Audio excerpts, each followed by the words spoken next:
नमस्कार दोस्तों, यहाँ रचना मीरा सजवाल की है। बहुत समय पहले की बात है। एक गांव में सुचित्रा नाम की एक महिला रहती थी। वह बहुत ही नेक और सीधी सादी महिला थी। वह बहुत गरीब थी। उसका एक बेटा था। उसका नाम था रघु।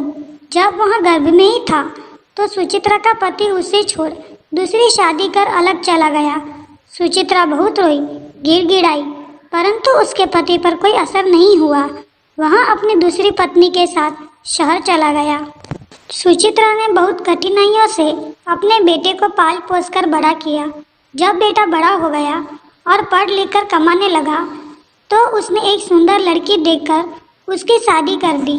पहले कुछ दिनों तो सब ठीक रहा, लेकिन रघु की पत्नी सुमी बहुत ही मतलबी आलसी औरत थी। वह दिन भर साज श्रृंगार में लगी रहती। शाम को पति के आते ही काम करने लग जाती और उल्टा पति से शिकायत करती कि उसकी माँ दिन भर कुछ नहीं करती, सारा दिन उसी से काम करवाती है। पहले तो रघु यकीन ही नहीं करता था, लेकिन धीरे धीरे उसकी बातों में आने लगा। रघु पत्नी के मुंह में अपनी माँ को भूलता जा रहा था। उसकी ममता उसे झूठी लगती। समय बीतता रहा और रघु 2 बच्चों का बाप बन गया। रघु की माँ बच्चों की देखभाल, घर का काम सब करती। रघु की पत्नी दिन भर घूमती फिरती रहती, अपना साज श्रृंगार करती रहती। अब रघु की माँ बूढ़ी हो चली थी और बीमार भी रहने लगी थी। उसकी पत्नी को लगा कि अब तो यहाँ हमारे किसी काम की नहीं, तो रघु से कहने लगी कि तुम्हारी माँ को कहीं दूर जंगल में छोड़कर आ जाओ, वहाँ दिन भर हमें परेशान करके रखती है।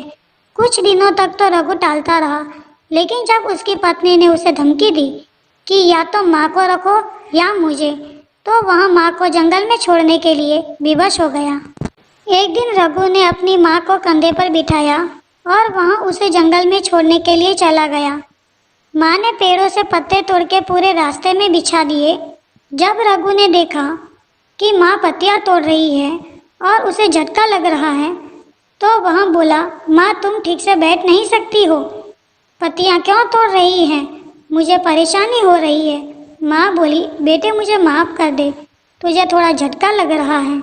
जब मैं पत्तियाँ तोड़ रही हूँ, लेकिन मैं यहाँ पत्तियाँ इसलिए तोड़ रही हूँ कि जब तू मुझे जंगल में छोड़कर वापस लौटेगा तो तू कहीं रास्ता न भटक जाए।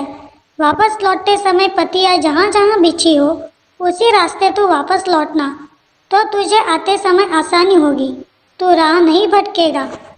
यह सुन रघु का ज़मीर उसे कचोटने लगा। जिस माँ को मैं बेकसूर होते हुए अपनी पत्नी के कहने पर जंगल में छोड़ने जा रहा हूँ, वही माँ मेरे लिए इतना सोच रही है कि मैं वापस आते समय घर का रास्ता ना भूल जाऊँ, उसका ध्यान रख रही है।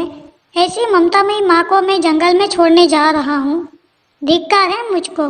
वह अपनी माँ के चरणों में गिर पड़ा और माफ़ी मांगने लगा।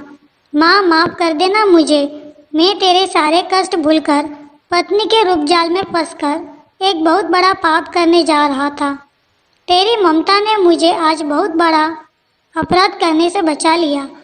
माँ बोली, मेरे बच्चे, माँ कभी भी अपने बच्चे का बुरा नहीं चाह सकती। तूने जो कुछ भी किया उसके लिए मैं तुझे क्षमा करती हूँ, सदा खुश रहे। रघु और माँ दोनों की आंखों में आंसू थे। रघु की आंखों में पश्चाताप के और माँ की आंखों में खुशी के। इसीलिए कहते हैं, पूत कपूत हो सकता है पर माता कभी कुमाता नहीं हो सकती।